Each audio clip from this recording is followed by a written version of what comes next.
Vai querer? Boa noite, pessoal. Então vamos começar. Conforme o pessoal for solicitando aqui para entrar, eu vou aceitando. Mas vamos lá, né? Para a gente não perder muito tempo. Hoje a gente vai ter nossa primeira aula, né? Com conteúdo. Sim, Marco, sim. Já está sendo gravada, inclusive, tá? Hoje a gente tem nossa primeira aula com conteúdo, né? De fato. A aula passada foi mais um encontro para a gente acertar algumas coisas e tirar algumas dúvidas, né, a respeito de como funcionaria o curso. Então, hoje a gente inicia com as nossas, com o nosso conteúdo já. Marcos, você está com a mão levantada, quer falar alguma coisa?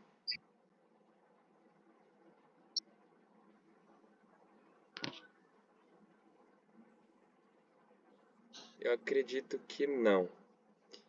Beleza, beleza, então. Vamos lá. Deixa eu compartilhar para vocês. Deixa eu perguntar, vocês conseguem me ver ainda mesmo eu compartilhando? Eu sou meio leigo, gente, com esse assunto de transmissão de tela. Sim, Então Sim. vocês estão me vendo, né? Beleza. Se eu colocar em modo aqui tela cheia, vocês continuam me vendo? Só para que eu... Sim. Então, beleza. Então, melhor assim. Vamos lá. A começar pela pergunta, né? O que é Libras? Alguém poderia me responder, por gentileza? O que é Língua Libras? brasileira de sinais. Não entendi. Língua Por brasileira de sinais. língua brasileira de sinais. Exatamente. A primeira resposta, a resposta já certeira. É a língua brasileira de sinais, né? Ela é garantida por lei, né? A gente tem uma lei que garante a Libras como uma língua oficial. Essa lei, ela foi criada em 2002, mas ela teve uma lei que precedeu ela, que meio que encorajou ela a ter essa, a ser, como é que eu posso dizer, a ser oficializada, né? Talvez alguns aqui já tenham conhecimento a respeito da lei de acessibilidade, né? Que é a lei 10.098 de dezembro de 2000. Era uma lei muito abrangente, querendo ou não, ela era uma lei voltada para não para deficiências específicas, mas para de uma forma geral. E a gente sabe que as coisas quando são tratadas dessa forma generalizada, o intuito que era de incluir continua segregando, né? Porque a gente não tem como tratar de especificidades de uma forma geral. Então, beleza, aquela lei ela tratava sobre algumas alguns princípios de acessibilidade e tal que foram sim primordiais e são até hoje. Mas a partir dela é que a gente conseguiu então é, estabelecer novas leis, como foi o caso da Lei de Libras, né? A Lei 10.436, que ela reconhece a Libras como meio de comunicação e expressão legal dos surdos. Pessoal, durante todo o momento, tá? Quem tiver alguma dúvida, pode me perguntar, pode me interromper, beleza? Vamos lá. Beleza, a gente teve essa lei lá em 2002 que foi criada, contudo, não havia nada que regulamentasse essa lei e que demonstrasse ou que obrigasse essa lei a ser exercida de forma vigente, né? E foi quando, em 2005, foi criado o decreto 5.626. Esse decreto ele teve como essa finalidade, né, a regulamentação da Lei 10.436. Nesse decreto, a gente tem algumas diretrizes que tratam especificamente sobre a Lei de Libras, tais quais os profissionais que podem atuar na área da Libras, sejam eles professores, intérpretes, acompanhantes, tradutores, enfim, estabelece sobre a disciplina de Libras na escola, né, na escola regular, os cursos, tanto básicos quanto avançados de Libras, né, até os reconhecidos pelo MEC, inclusive, as instituições que deveriam obrigatoriamente conter e contratar um profissional de Libras, por exemplo, eventos. Hoje, esse decreto, né, ele estabelece que um evento com mais de 400 pessoas, ele é obrigatório a presença de um intérprete de Libras. A realidade que acontece é que não se tem, né, esse intérprete ali, sempre que possível, mas, segundo o decreto, era necessário que havesse um intérprete de Libras em um evento com mais de 400 pessoas. Beleza. Regulamenta a lei, né, 10.436, de 24 de abril de 2002, que dispõe sobre a língua brasileira de sinais, e o artigo 18 da Lei 10.098, de 19 de dezembro de 2000. Alguém fala alguma coisa?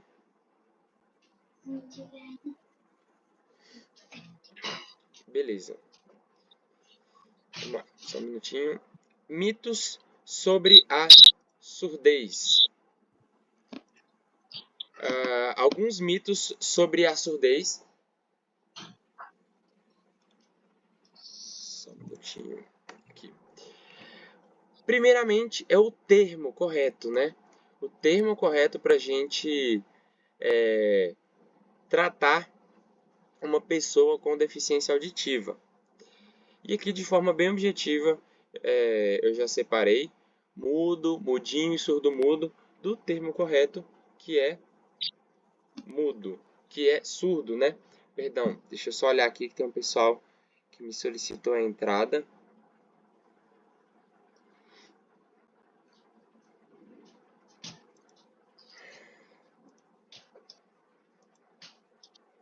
Aí.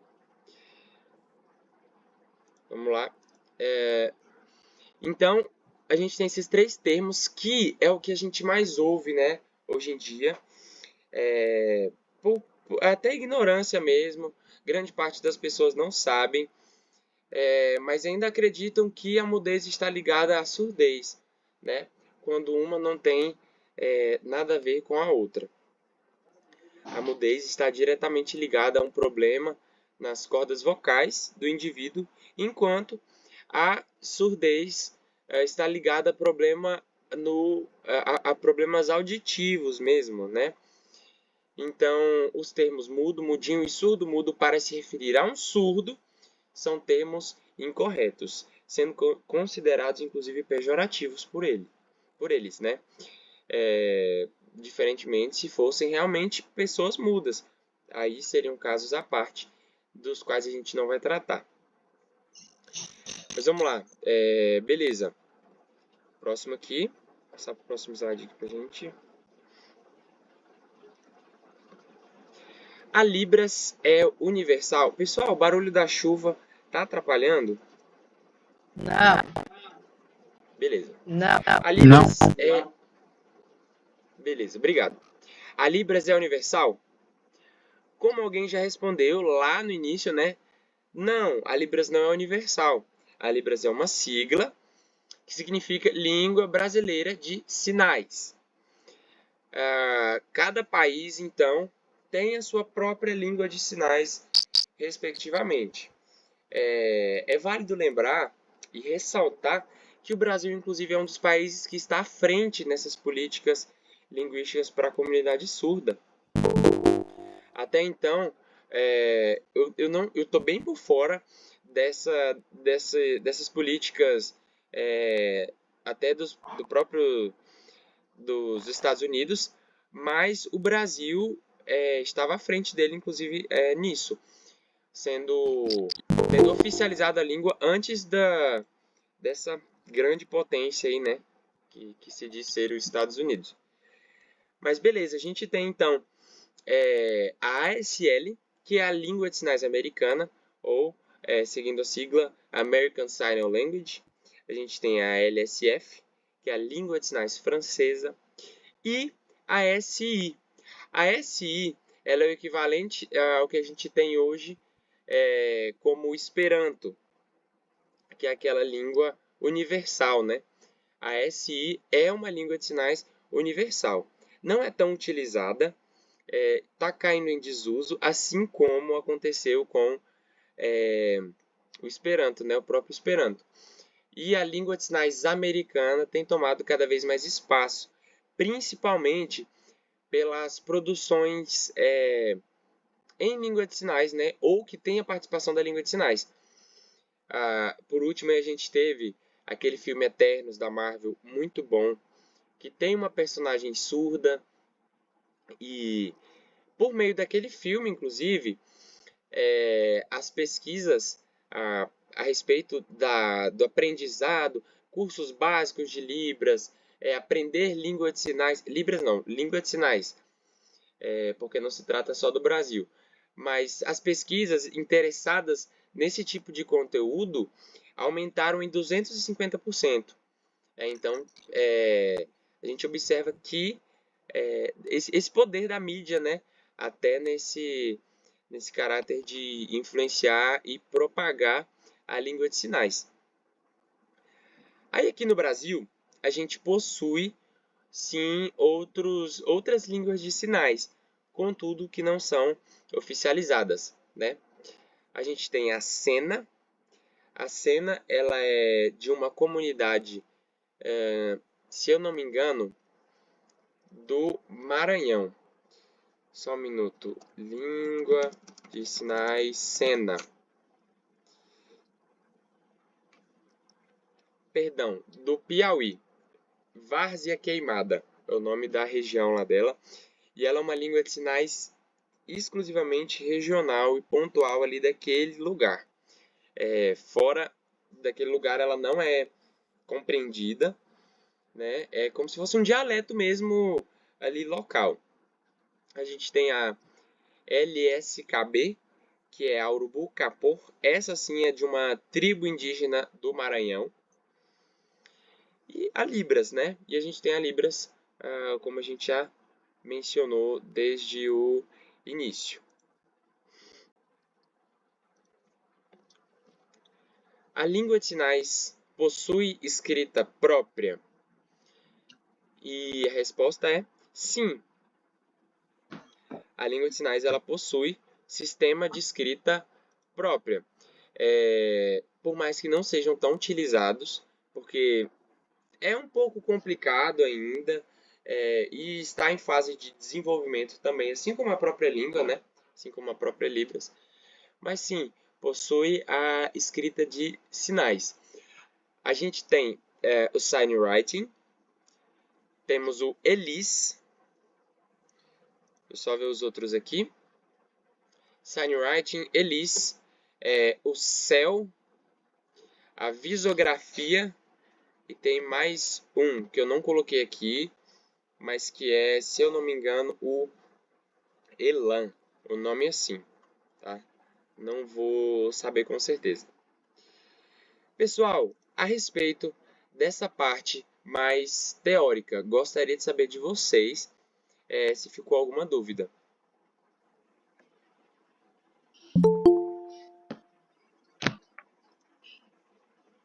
Não. Beleza. Essa, No finalzinho, eu volto tentando fazer uma revisão com todo mundo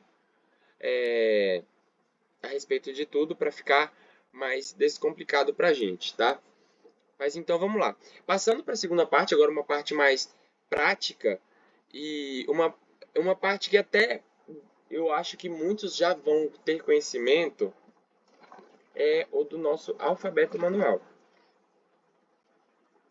Eu vou colocar essa outra câmera aqui, a do meu celular, para que vocês tenham uma visão melhor do espaço neutro, né, que é o espaço de visualização. Vamos lá. Deixa eu abrir aqui. Passando agora para o alfabeto manual, é válido a gente lembrar que o alfabeto manual ele não está caracterizado como Libras. Até porque na Libras a gente não possui letras, né? As letras são exclusivas aí do nosso alfabeto, da língua portuguesa, atrelados à língua oral. A gente tem uma adaptação da língua portuguesa, do alfabeto, né, para a Libras, que é o alfabeto manual. Muita gente já conhece, talvez pela musiquinha da Xuxa. Pelo menos todas as turmas tem alguém que sabe desse alfabeto por conta da música da Xuxa. Mas vamos lá. A começar pela letra A. Isso, polegar aqui sempre lateral. A letra B. A letra C. Pessoal, é válido lembrar também que não existe diferenciação entre letras maiúsculas e minúsculas, tá? São todas assim. A letra C com a cedilha, né? Eu só vou acrescentar esse movimento.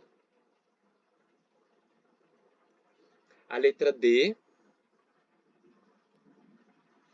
ela precisa ter o redondinho aqui, ó. Tá vendo que tem uma bolinha aqui no espaço do meu dedo? Isso. Ela não pode ser com os dedos fechados. Isso, ó, tem que ser redondinho assim. Exatamente. E com o indicador para cima, tá? Essa é a letra D. A letra E, ela tem essa configuração de mão. A letra F, agora eu vou abrir a mão, abaixar o meu indicador e vou segurar na lateral do indicador com o meu polegar. Essa é a letra F. E já adiantando, se eu trocar a posição da letra F pelo dedão para dentro, né? Trocar o polegar de fora para dentro, ela vira a letra T, tá? Então, assim eu tenho a letra F, assim eu tenho a letra T. Vamos lá para o próximo. A letra G. O indicador e o polegar apontados para cima e bem juntinhos assim, eu tenho a letra G. Agora, a letra H, ela é um pouquinho mais complicada, mas é fácil também, vamos lá. Eu vou fazer assim, vou fazer um 2. E aí, eu vou abaixar o meu dedo médio. Perdão, a câmera aparecendo os efeitos. Vou abaixar o meu dedo médio. E aí, abaixando o meu dedo médio, eu vou colocar o meu polegar no dedo médio. De forma que ela fique assim, ó. Essa aqui é a configuração que eu vou usar em 3 letras do alfabeto. A letra K, a letra H e a letra P. Mas vamos lá, começando pela letra H, com essa configuração de mão, eu vou girar para dentro. Dar um girozinho aqui para dentro. Essa é a letra H. Já a letra K, com a mesma configuração de mão, eu vou dar um empurrãozinho para cima.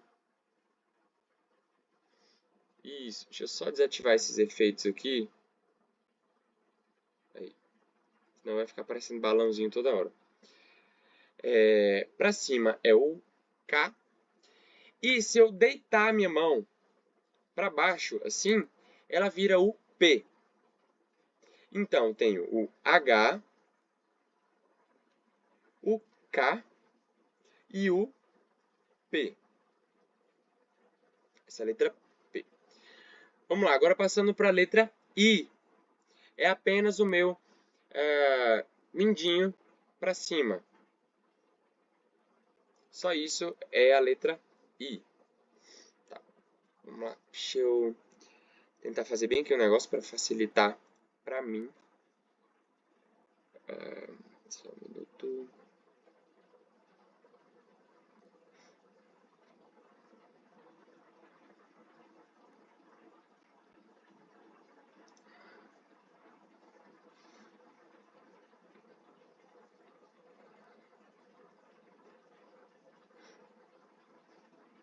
Aí.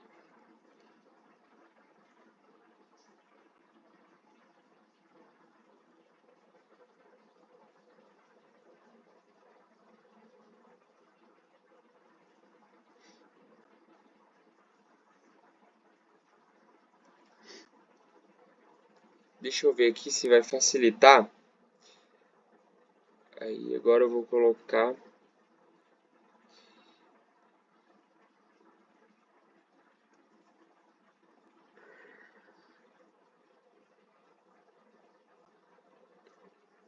Só um minuto. Entendi.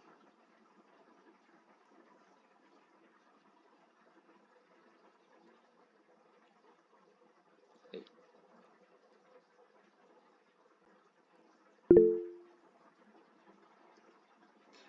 Vamos lá. Vou transmitir aqui pelo meu celular mesmo e parar a transmissão pelo computador para ficar mais fácil para mim. Porque assim eu consigo ver vocês também. Vamos lá, a gente parou aqui na letra I, né? Passando agora para a letra J. A letra J, ela é a mesma configuração da letra I, que é com o mindinho, mas eu vou pegar e vou desenhar um J, tá? Vou desenhar um J com o meu mindinho. A letra K, a gente acabou de trabalhar ela, né? Faz o doisinho, abaixa o dedo médio, segura o dedo médio com o polegar e joga para cima. Caio, troca o médio com o indicador. Não, ó, você tá com... Isso, exatamente. O dedo médio, ele nunca vai ficar para cima sozinho. Ele nunca vai ficar para cima sozinho, tá? Ele sempre vai estar acompanhado por motivos óbvios, né? Ou outro dedo vai estar para cima ali, mas o dedo médio nunca para cima. Vamos lá, o K. Agora a letra L.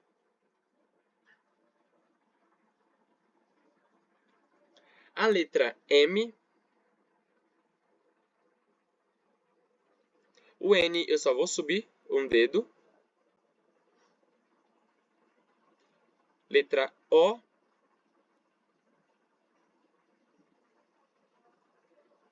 A letra P, né?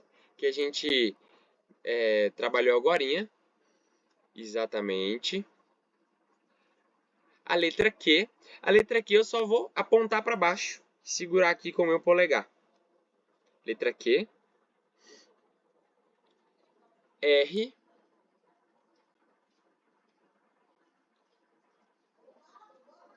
Letra S. Diferentemente da letra A, Rosilene, a letra S, o dedo é na frente, tá? Letra A, a gente tem o polegar aqui do lado, letra S aqui na frente. Letra S. Agora o T, a gente já viu lá atrás também, né, junto com a letra F, onde o meu F está aqui, o polegar vai para dentro e vira o T.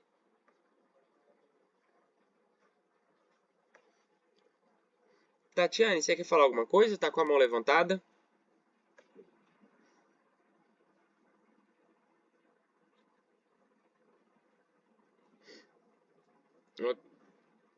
Beleza. Continuando, a letra U. Isso.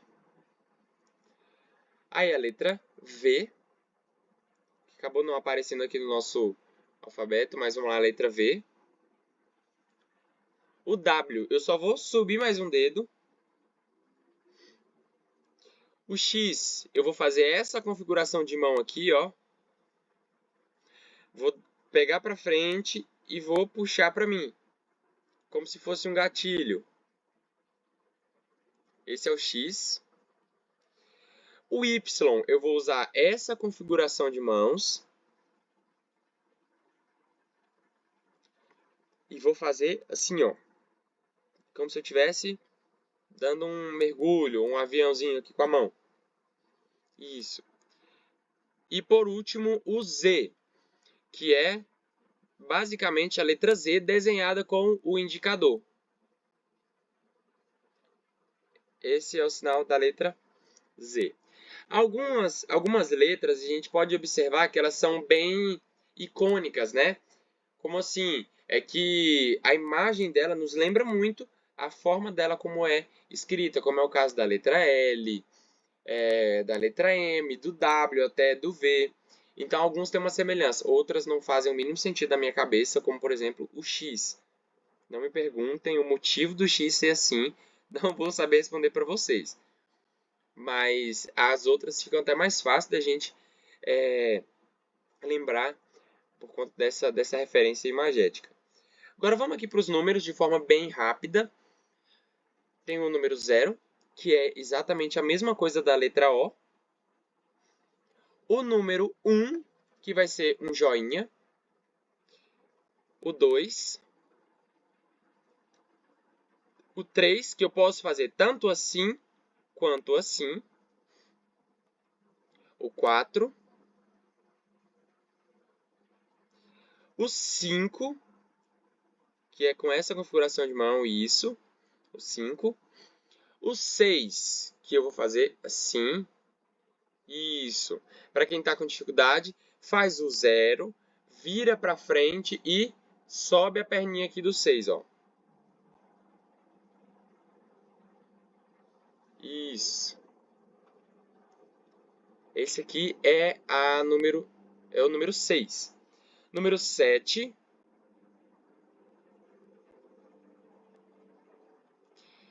Número 8.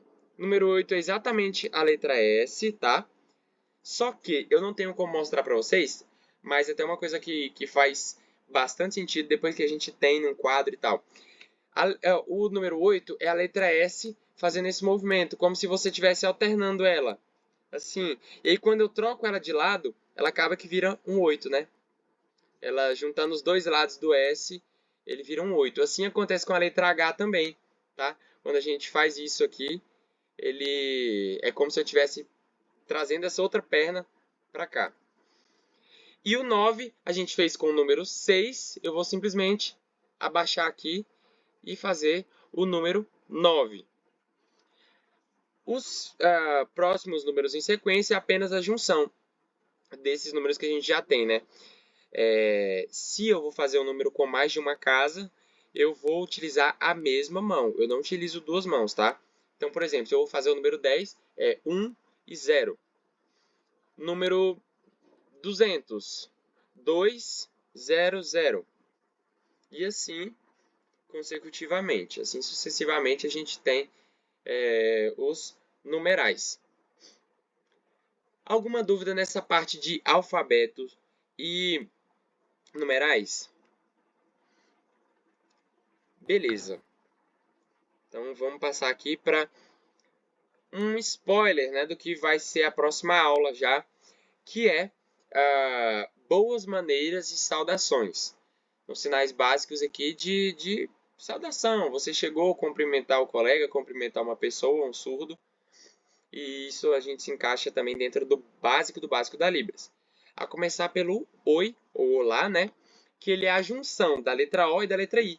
E aí eu posso fazer assim, o movimento. Eu posso fazer assim, né? Eu posso fazer, não sei, posso fazer até com as duas mãos aqui. Ou eu posso simplesmente, de uma forma mais descontraída, só chegar dando tchauzinho para todo mundo. Serve também como uma forma de dizer oi ou olá. Tudo bem, eu vou utilizar a seguinte configuração de mão. Isso, a Rosilene já sabe ali. essa configuração de mão aqui, eu vou abrir aqui na minha frente e vou fazer o joinha. Isso aqui é o tudo bem. Pode falar. O 4 eu coloco assim ou coloco em pé na hora de fazer o número? Qualquer uma das duas formas tá tranquilo, tá? Tanto deitado quanto em pé vai estar certo. Ah, tá. Vamos lá. Passando aqui para o próximo. Então, a gente falou tudo bem, né? A resposta do tudo bem é a mesma. O que vai diferenciar vai ser a nossa expressão facial. A gente sabe que esse tudo bem ele pode ser perguntado de diferentes formas. Eu posso perguntar, aquela pessoa que está meio estranha, tá tudo bem? Tá tudo bem? Ou até para ser cordial mesmo, tudo bem? E aí você vai responder, tudo bem, sim. E você? Tudo bem? É a mesma coisa, basicamente a mesma coisa para a pergunta e para a resposta. O que vai determinar a entonação da nossa pergunta vai ser a expressão facial. Meu nome, eu vou utilizar essa configuração de mão aqui, ó, em U, tá? Então, eu vou fazer da seguinte maneira. Meu nome, a palma da minha mão vai estar virada para mim. Primeira pessoa, a palma da minha mão virada para mim. Então, meu nome. E o seu nome, eu vou virar a palma da mão para você. Ou, se for o nome de terceiros, vou apontar ali para a lateral. A referência de primeira, segunda e terceira pessoa na Libras é sempre essa. Primeira sou eu, né? Então ela vai ser sempre voltada para mim. Segunda vai ser para algo que está na minha frente, porque tecnicamente é uma referência direta, né? E terceira pessoa sempre para os lados aqui, ó. Tanto faz, tá? Para a direita ou para a esquerda. Então, quando eu vou me referir a eu, ele, eles ou elas, né? Eu, você, eles ou elas, né? Então, primeira, segunda e terceira pessoa. Meu nome, seu nome, o nome deles ou delas, né? Vice-versa.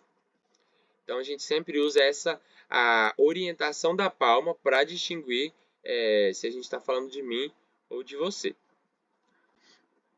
O sinal de idade. A gente vai utilizar a configuração de mão em Y. E aí, ó, do mesmo lado do meu braço, seja eu canhoto ou eu destro, eu vou pegar aqui, ó, do meu peito e puxar até o ombro. Do peito e puxar até o ombro. A única parte do corpo que tem contato, a única parte da minha mão que tem contato com o meu corpo é o meu mindinho. Então, aqui, ó. Isso aqui é o sinal de idade. E aí vocês complementam com o número. Por exemplo,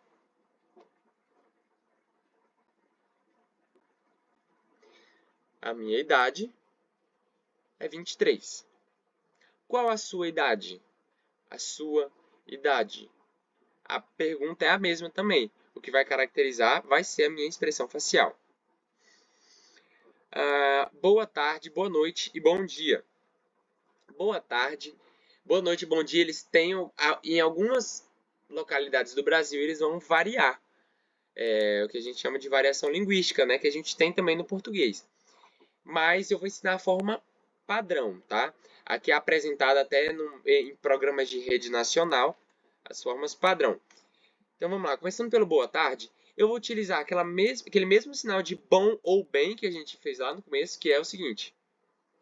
Isso aqui é o sinal de bom, bem ou boa, né? Que é onde eu fecho aqui, tocando no queixo e abro. Então, sim. E o tarde, eu vou utilizar um braço de apoio. E a minha mão aqui na frente, ó, cotovelo apoiado aqui na mão. E essa mão vai descer. Então, boa tarde. Boa tarde. Num contexto informal, eu posso chegar e boa tarde, só com a mão. Boa tarde. Eu, por exemplo, entro na sala de aula, às vezes com a mão carregando o notebook, alguma coisa, eu só chego com meus alunos só boa tarde, boa tarde. Essa é a forma padrão. Boa noite. Boa noite a gente vai utilizar o mesmo sinal de bom, bem ou boa, né? E aí, com essa mão fechada, e essa outra mão, com essa configuração de mão aqui, eu vou como se eu estivesse cobrindo com um cobertor minha mão. Boa noite. Boa noite.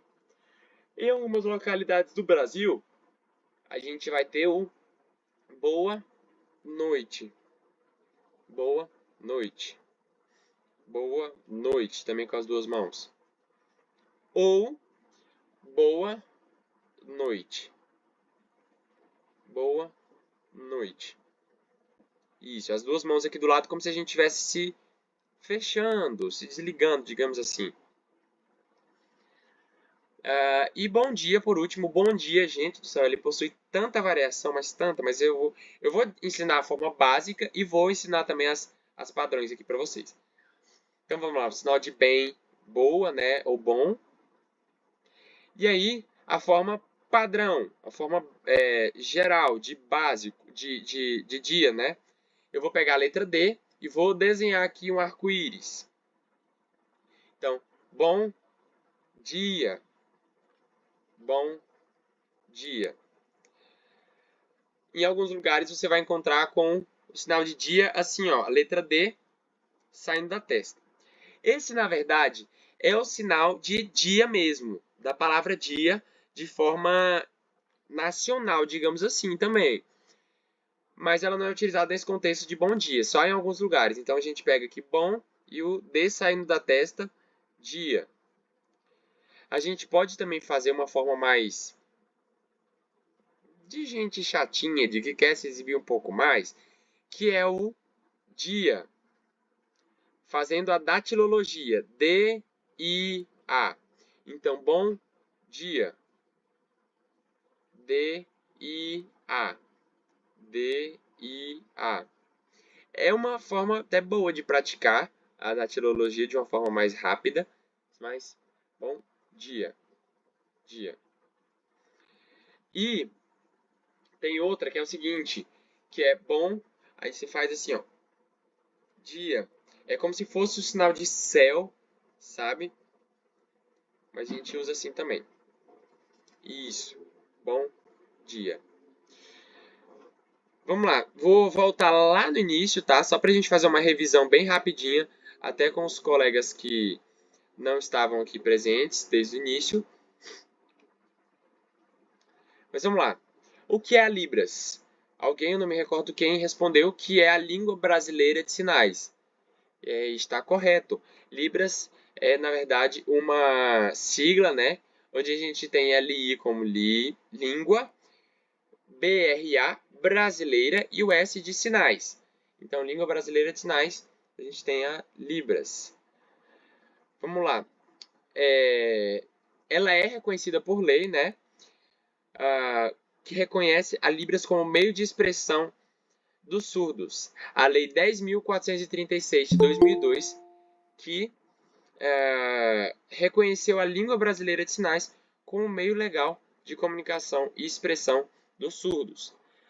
Essa lei ela foi não foi idealizada, ela foi, digamos assim, ela foi incentivada a partir, né, do decreto 10.000, da lei 10.098 de 19 de dezembro de 2000, que é uma lei voltada para a acessibilidade. Então, a gente tem aí também, para regulamentar essa lei, o decreto 5.626, que, como eu expliquei, ele vai tratar a respeito de tudo que envolva a Libras. Quem são os profissionais que vão atuar na área da Libras, né? Seja intérprete, professor, tradutor, acompanhante, vai dispor acerca da disciplina de Libras na escola, do curso superior de Libras, como da licenciatura e bacharel, vai tratar a respeito da Libras nas repartições públicas. Tudo isso está dentro do decreto 5.626. É muito bacana que vocês dessem uma olhada nele depois, para estar a parte um pouco até das disposições dele, do que ele diz, e para vocês verem ainda o quanto aqui no Brasil a gente ainda peca nisso, por mais que a gente seja um dos países mais desenvolvidos nas políticas educacionais aí para os surdos, mas a gente ainda peca bastante nisso, né? Então, a gente teve primeiro a Lei 10.098 e ela tinha um artigo dentro dessa lei que tratava especificamente sobre surdez. Aí, a partir dela, a gente tem a Lei 10.436 de 2002, né? E só então, em 2005, a gente tem o decreto para tentar botar as coisas em ordem e fazer funcionar mesmo. Alguns mitos sobre a surdez, e o primeiro deles é os termos corretos, que a gente não deve, em hipótese alguma, tratar como mudo, mudinho ou surdo-mudo uma pessoa que tenha deficiência auditiva. Tá? Um surdo, a gente só vai chamar ele de surdo mesmo. A não ser que ele realmente seja uma pessoa que tem problemas no aparelho fonador e problemas auditivos. Aí sim a gente caracteriza como surdo-mudo. Na verdade, eu nem vou saber como a gente vai caracterizar, porque foge um pouco da minha especialidade, essa área da mudez, né? Então não vou entrar para não ser cancelado. Mas mudo e mudinho em hipótese alguma, gente. A gente sabe que provavelmente na sua cidade, no seu bairro, na sua rua, talvez tenha algum mudinho conhecido aí pela vizinhança. Aqui tem alguns e, assim, vez ou outra eu tenho que estar dando aquele puxão de orelha nos meus alunos, porque, professor, mudinho tal. Eu falei, gente, não é mudinho.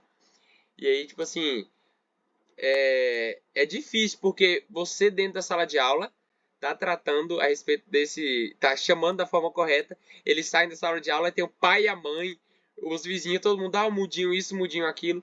Então, é você tentando educar de um lado e o pessoal reeducando do outro.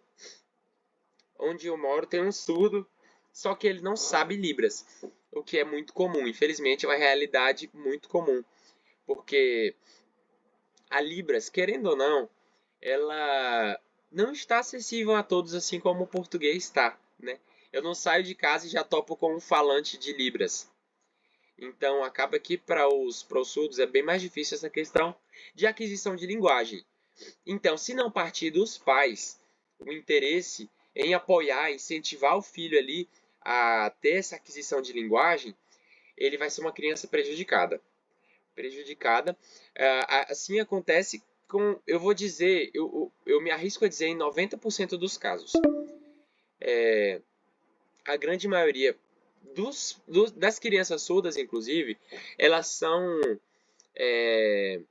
elas são diagnosticadas muito tardiamente.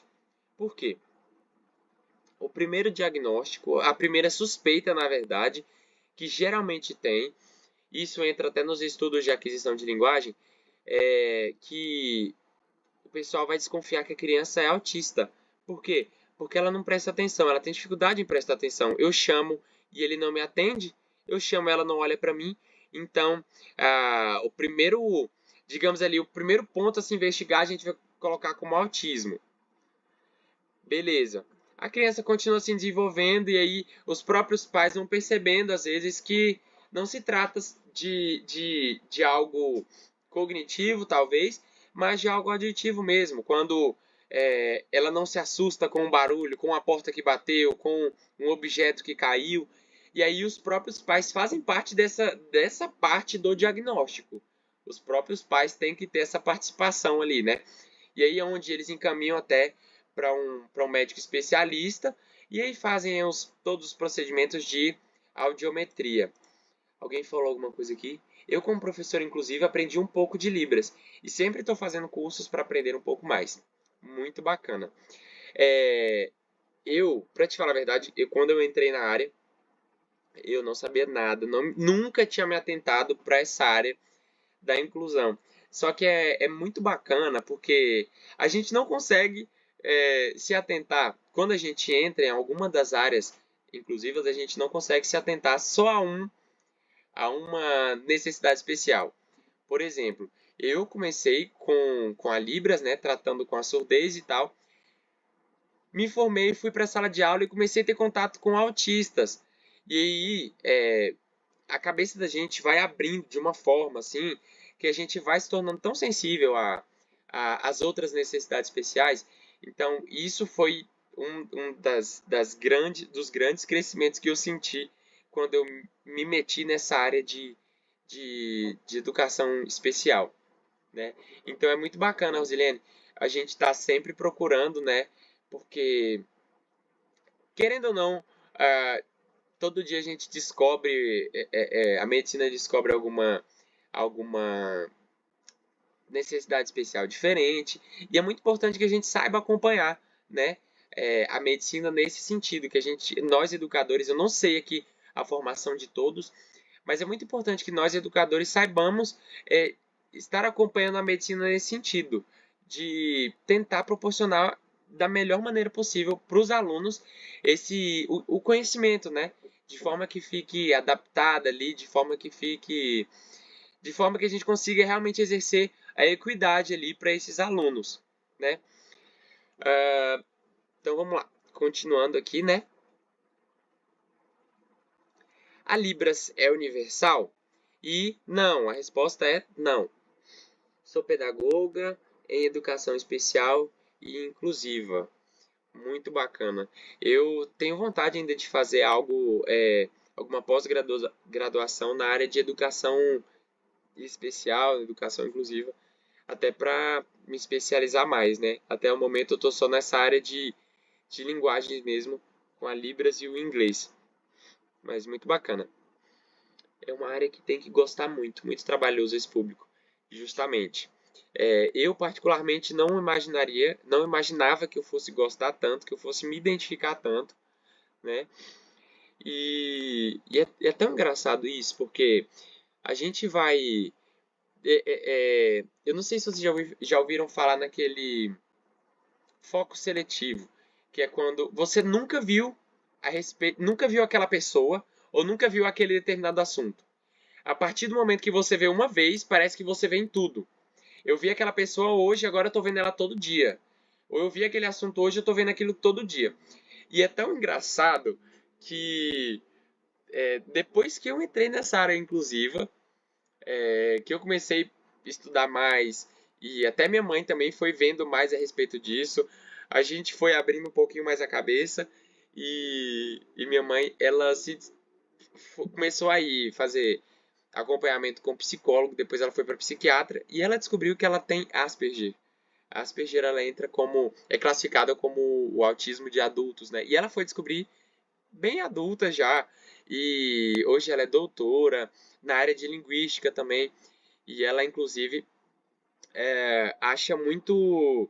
Ela agradece, assim, por até ter descoberto depois, por aquilo não ter sido um fator que limitou ela, né? Não limitou ela nesse sentido de procurar se especializar cada vez mais. Então, é engraçado. A partir do momento que a gente começou a abrir mais a cabeça a respeito disso, a gente foi descobrindo coisas. E eu não tenho certeza, porque eu nunca fui em um psiquiatra, só em psicólogo. Os psicólogos, minha psicóloga, inclusive, acha que eu tenho TDAH, mas ela não pode me diagnosticar, né? Só um psiquiatra, mas eu também acho. Então, enfim, voltando aqui, ó, para vocês verem o tanto que eu perco o foco muito fácil. A Libras não é universal, né? Cada país tem a sua língua de sinais e ela não necessariamente vai estar atrelada com a língua oral daquele país, né? Mas aí a gente tem como, por exemplo, nos Estados Unidos a American Sign Language, a gente tem a LSF da França, que é a língua de sinais francesa, e a SI, que eu mencionei, que é a sigla de Sinais Internacionais, e ela, assim como o Esperanto, é uma língua universal, né? Mas também, assim como o Esperanto, ela tem caído em desuso. Beleza, Tatiane, obrigado. Agradeço. Aí aqui no Brasil a gente tem mais de uma língua de sinais, sim. Algumas são consideradas aí dialeto, né, porque não são línguas oficializadas. Mas a gente tem a Sena, que é uma língua de sinais de uma comunidade de Várzea Queimada, no Piauí. Aqui tem alguém do Piauí? Eu acho que tinha, né? Eu acho que tinha alguém do Piauí aqui, sim. Mas beleza, lá na região de Várzea Queimada, no Piauí, tem essa língua de sinais Sena, que ela é local. A gente tem a LSKB, que é uma língua de sinais indígena.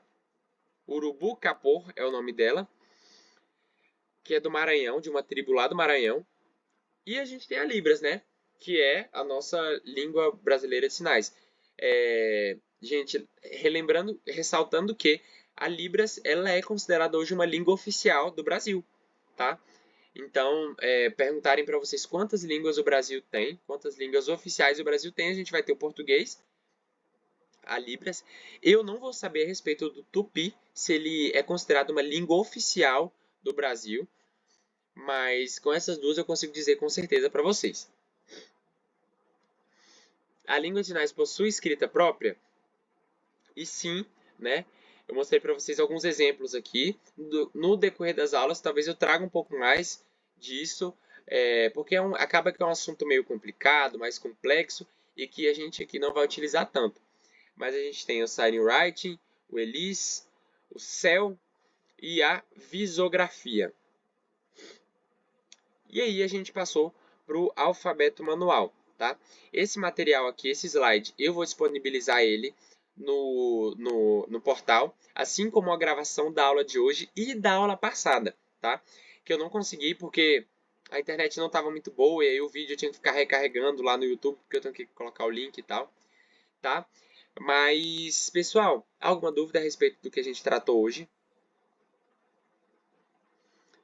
Beleza, a qualquer momento podem me perguntar. Meu WhatsApp está aberto, tá? Para perguntas aí. Podem, se você acha que é uma pergunta que pode ser de mais de uma pessoa, você pode jogá-la no grupo. Se for algo mais específico ali, você pode me chamar no privado, dentro do horário, assim, né? Legal. Mas eu tô sempre aberto aí para auxiliá-los, tá? Muito obrigado, Thiago. Muito obrigado. Pessoal, e assim, um pedido que eu sempre faço a respeito até de coisas básicas, como os termos corretos, né, de tratar do surdo e da língua de sinais. Então, eu sempre trago aquele exemplo da multiplicação, né? Eu falo para um, vocês falam para mais dois, e assim a gente vai propagando para que um dia todo mundo tem esse conhecimento acerca do termo correto, que é o básico, né, gente? A gente saber chamar, pelo menos, ou falar como mencionar uma pessoa surda é o básico. Não tem texto com o alfabeto manual? Não, o alfabeto manual ele não é utilizado para escrita, tá? Ele é utilizado só para sinalização mesmo. Para escrita, a gente vai utilizar a escrita de sinais. Eu vou achar para vocês o alfabeto o alfabeto em escrita de sinais, que ele existe, ele é até um pouco parecido com, a, com o alfabeto manual. Mas eu vou achar para vocês e trago até na próxima aula.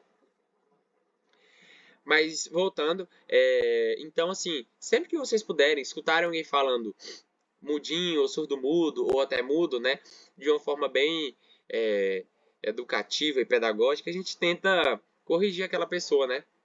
Muito bacana, mas assim, o termo correto não é esse, é surdo, né?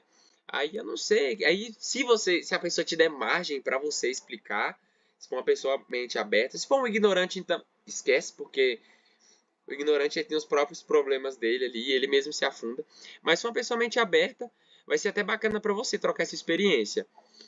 E outra coisa que eu não mencionei também é a respeito do termo acerca da sigla Língua Brasileira de Sinais, né?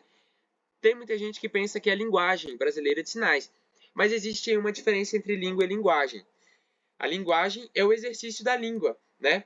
Eu não consigo exercer a linguagem sem língua e a língua sem linguagem ela morre. Então, eu não posso chamar a língua brasileira de sinais de linguagem, porque ela não é uma linguagem, ela é uma língua, tá? Só para ressaltar isso, para a gente já então encerrar, porque senão a aula vai cair. Em 6 minutos a chamada vai fechar. Pessoal, se vocês não têm nenhuma dúvida, então a gente encerra por hoje e eu agradeço a participação de vocês. e até a próxima semana.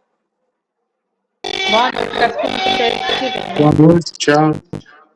Até mais, gente.